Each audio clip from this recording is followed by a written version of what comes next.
सोमवार की जो अष्टमी है ये शिव और पार्वती के मिलन का बिंदु। शंकर और पार्वती के मिलन का सुख है। और केवल मेरा देव अधिदेव महादेव अकेली पार्वती नहीं, पार्वती जी के जितने जितने अंश हैं, माँ जगजननी के जितने स्वरूप हैं, 64 योगिनियों के साथ में भगवत भजन में, स्मरण में भगवान शिव की भक्ति को धारण करना और शिव में ही समा जाना।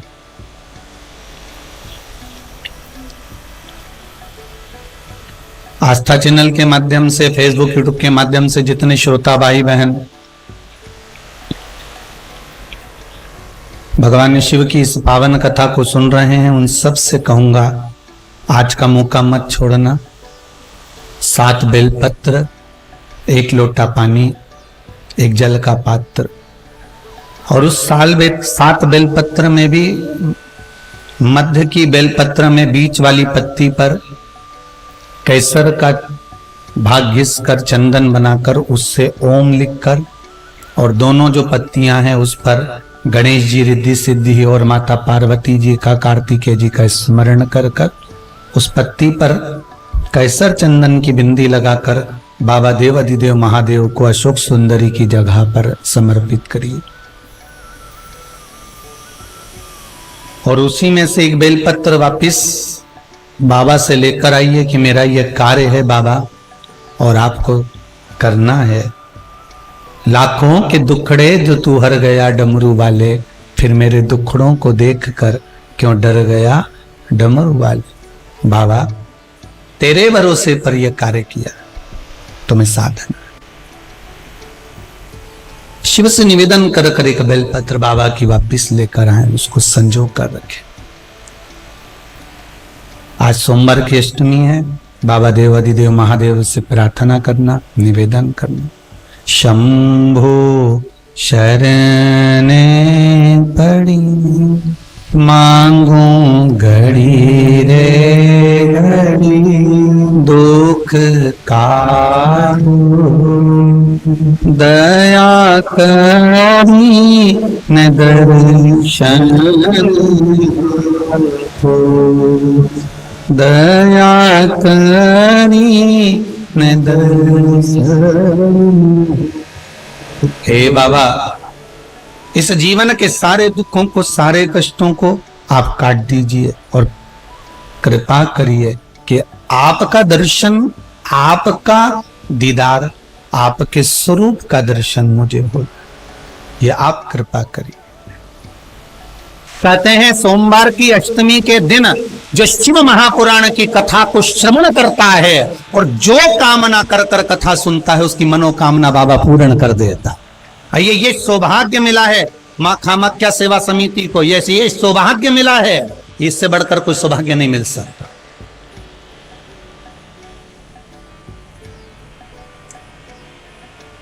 इससे बढ़कर कोई सौभाग्य नहीं मिल सकता। बार बार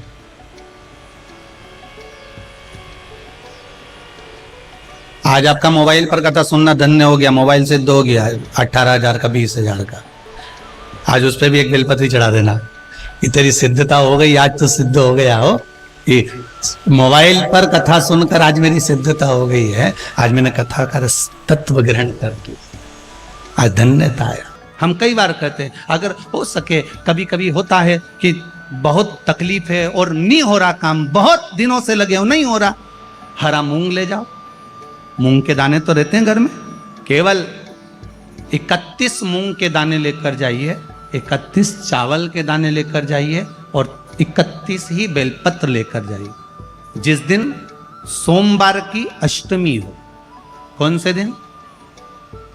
सोमवार की अष्टमी हो, उस दिन शंकर जी के मंदिर में जाओ, 3 चीज लेकर जाओ, मूंग के दाने, चावल, बेलपत्र। चावल जो 31 लेकर गए हो, अपनी कामना कर कर शंकर जी की देहली पर रख दो, चौखट पर, कहीं पर भी एकांत में उसको रख दिया। मूंग के जो दाने लेकर गए हो 31, वो नंदी के पास में, जो नंदी का पांव ऊंचा रहता है उस पांव के पास रख दीजिए। और जो 31 बेलपत्र लेकर गए हो, वो 31 बेलपत्र अशोक सुंदरी वाली जो जगह है, आपको पहले बताया है कथा में, अशोक सुंदरी जी का स्थान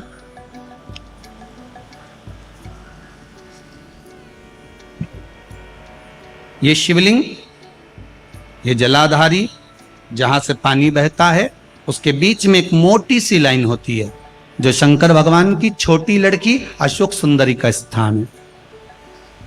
शिव जी के 13 बच्चे हैं, 13 बच्चे में सबसे छोटी लड़की अशोक सुंदरी यहीं पर विराजमान होती है जहां से पानी नीचे गिरता है।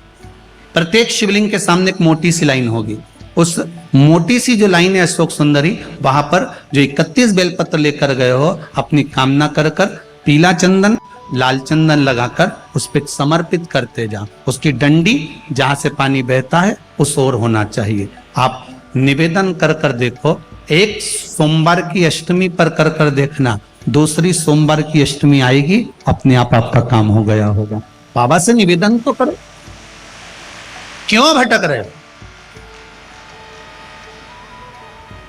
आपसे भी निवेदन है, जिस दिन तुम्हारा मन दुखी हो, जिस दिन तुमको लगे कि हमारे मन को आज अशांति है, आज मेरा बड़ा सा कोई काम अटक गया है, मेरा बेटा आज परीक्षा देने के लिए गया है, आज मेरे बेटे को इस परीक्षा में पास होना चाहिए, आज मेरा पति गया है, उसकी नौकरी लगना चाहिए, मैं बड़ी दुखी हूं, सब दूर माथा टेक लिया, सारे संसार में होकर आ गए, सबसे जाकर निवेदन कर लिया, जब हार गए तब किसी शंकर के मंदिर में एकांत में बैठ जाना, एक लोटा पानी चढ़ाकर, 5 बेलपत्र चढ़ाकर, एक चावल का दाना शिव को समर्पित कर कर एकांत में बैठकर शंकर को निहारते हुए श्री शिवाय नमस्तुभ्यम का जाप करना, अपने दिल की बात उससे कह देना। जब वो एकांत में बैठा हो, कोई नहीं हो मंदिर में, तब तुम बैठना, उससे कहना, आज मेरा पति नौकरी के लिए गया है, मैं जानती हूं कि मेरे हो सकता है पाप कर्म करा, पूर्व में क्या क्या करा अपने को क्या मालूम, हो सकता है मेरा पति भी पूर्व में कोई कर्म विकार करा होगा, सारे जगत में धक्के खा लिया, सारे दुनिया भर में घूम कर आ गए, पर मेरे बाबा अब कहीं पर नहीं जाऊंगी, आखिरी है तू और तेरा द्वार, अब नहीं छोड़ूंगी। और उस बाबा से निवेदन कर कर जाना, 8 दिन 15 दिन इंतजार तो करो। उस बाबा से बोलने के बाद, एक टेबलेट भी खाते हो तो थोड़ी देर बाद असर करती है, तो थोड़ा इंतजार तो करो उसको बोलने के बाद, भटकना मत ही। उसके दरवाजे पर जाने के बाद भी अगर काम नहीं हो तो समझ लेना कि हमारा कर्म कुछ ज्यादा गड़बड़ होगा लगा है, अभी समय लगेगा, भटकना मत ही, नहीं तो इनके छोड़ के दुनिया के लोग तो बड़े भटकते हैं। शिव पुराण की कथा कहती है, 2 कदम भी हम अगर शंकर के मंदिर की ओर, शिव के द्वार की ओर बढ़ते हैं तो कहीं हमारा भाग्य प्रबल हुआ होता है, तब जाकर हम शंकर के द्वार पहुंचते हैं। भाग्य प्रबल होता है तब हम शिव के द्वार पहुंचते हैं। भाग्य की प्रबलता में शिव तक।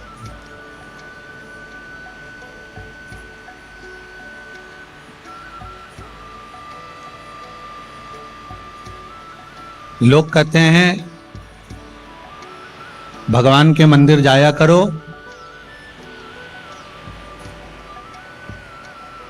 भाग्य बदल जाएगा।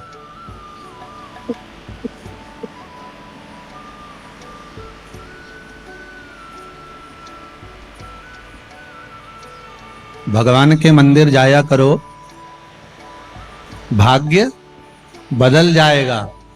शिव महापुराण की कथा कहती है, जिस दिन मंदिर जाने का मन में विचार आ गया ना, उसी दिन से भाग्य बदल जाए। मंदिर जाओगे तब बदलेगा।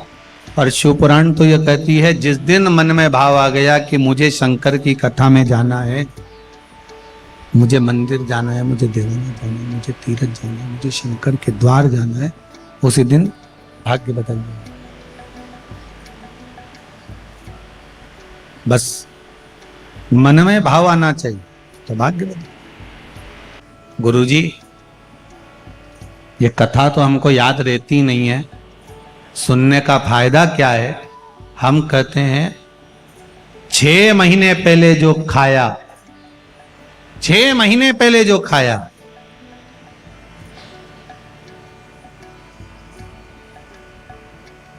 2 महीने पहले जो खाया, 15 दिन पहले जो खाया, वो याद नहीं रहता, पर शरीर में रक्त बनकर चलता है बहुत समय तक। उसी तरह शिव महापुराण की कथा भले याद ना रहे, पर एक बार अगर इस शरीर को मिल गई, इस आत्मा तक पहुंच गई, तो ये पक्का है मृत्यु तक साथ देने वाली है, यम की कैद से छुड़ाने वाली,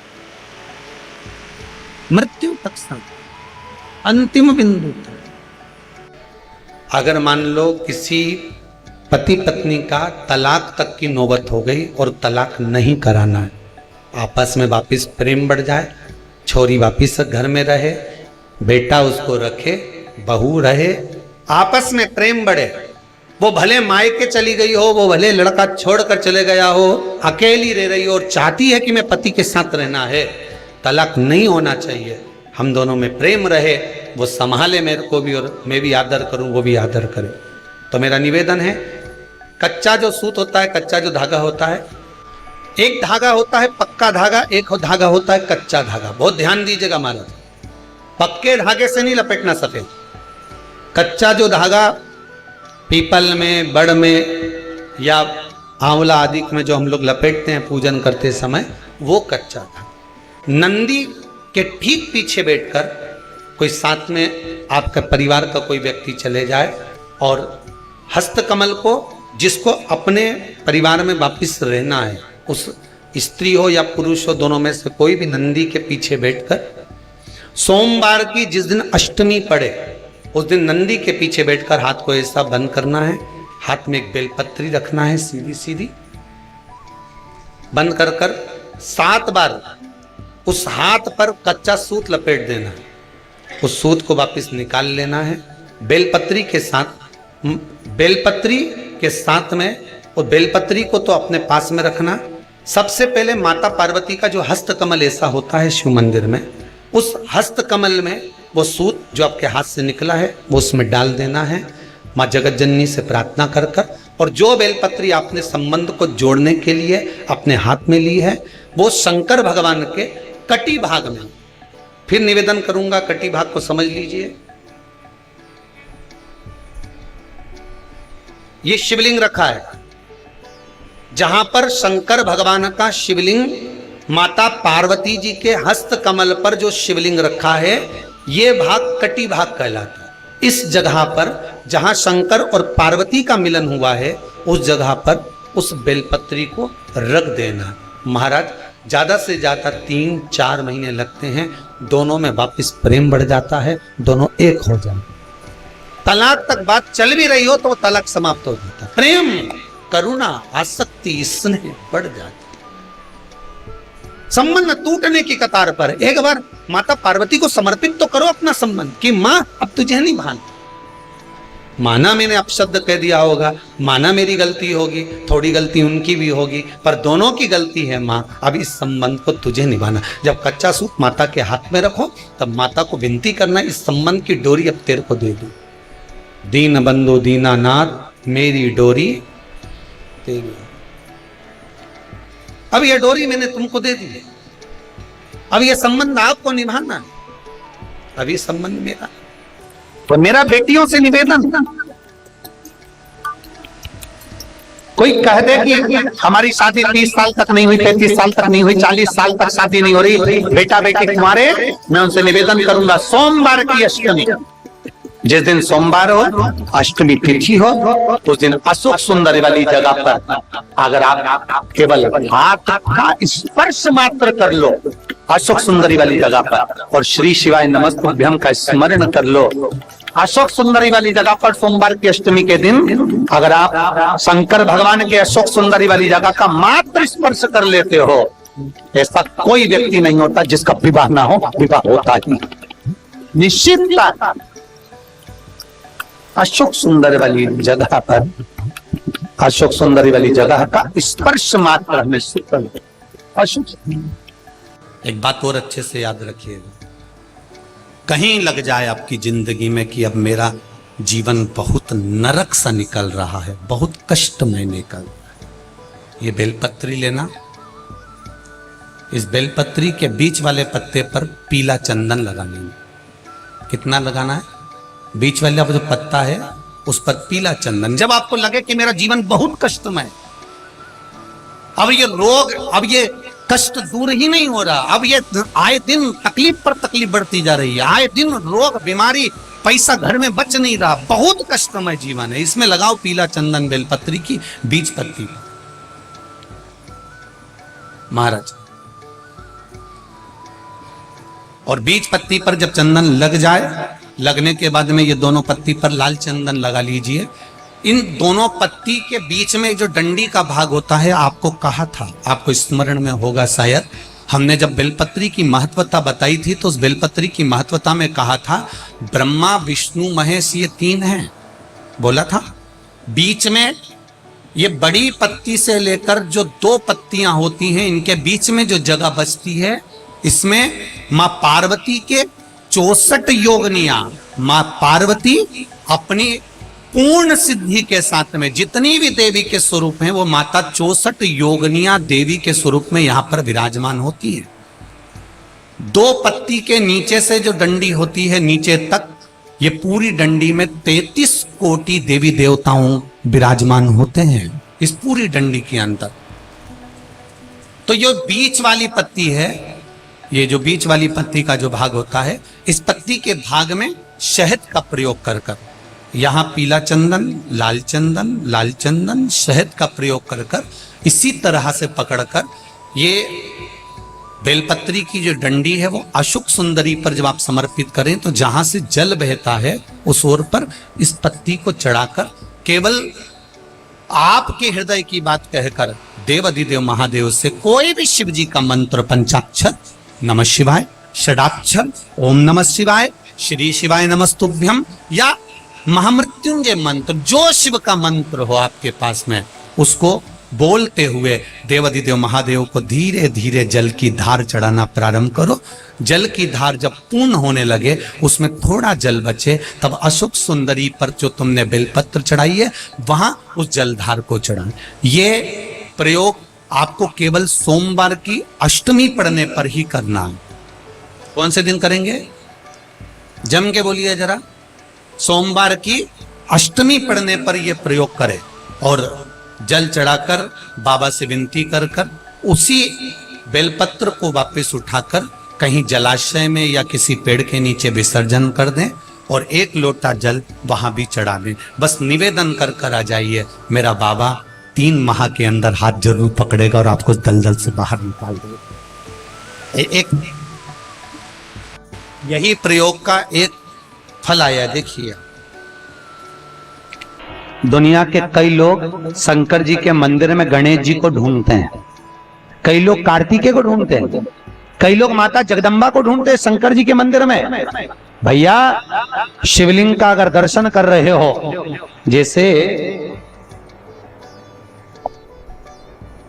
ये पुष्प को समझो ये शिवलिंग है, ठीक है, या ये डब्बी जो है ये शिवलिंग है, ठीक है, और ये जलाधारी है जहां से पानी गिरता है, पीछे भी आप लोग देख रहे होंगे। भगवान शंकर के मंदिर में गणेश का स्थान कहां है?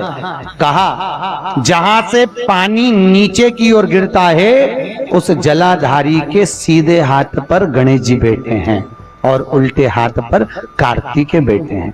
जहां पर शिवलिंग रखा है, यह माता पार्वती जी की गोद है, और जहां शिवलिंग की आकृति है, ये स्वयं शंकर है।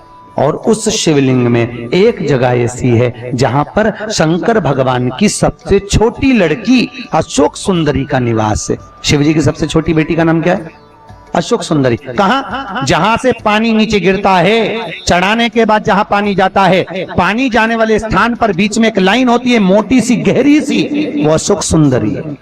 आज भी कहते हैं जिस कन्या का विवाह नहीं हो रहा, जिस लड़के की शादी नहीं हो रही हो, सोमवार की अष्टमी पढ़ने पर एक लाल फूल चंदन में लगाकर जहां पर अशोक सुंदरी का स्थान है, उस अशोक सुंदरी वाले स्थान पर ले जाकर अगर सोमवार की अष्टमी पढ़ने पर लड़का या लड़की जिसका विवाह नहीं होता वो चढ़ा देता है, मात्र 3 महीने में उसका विवाह पक्का हो जाता है। मात्र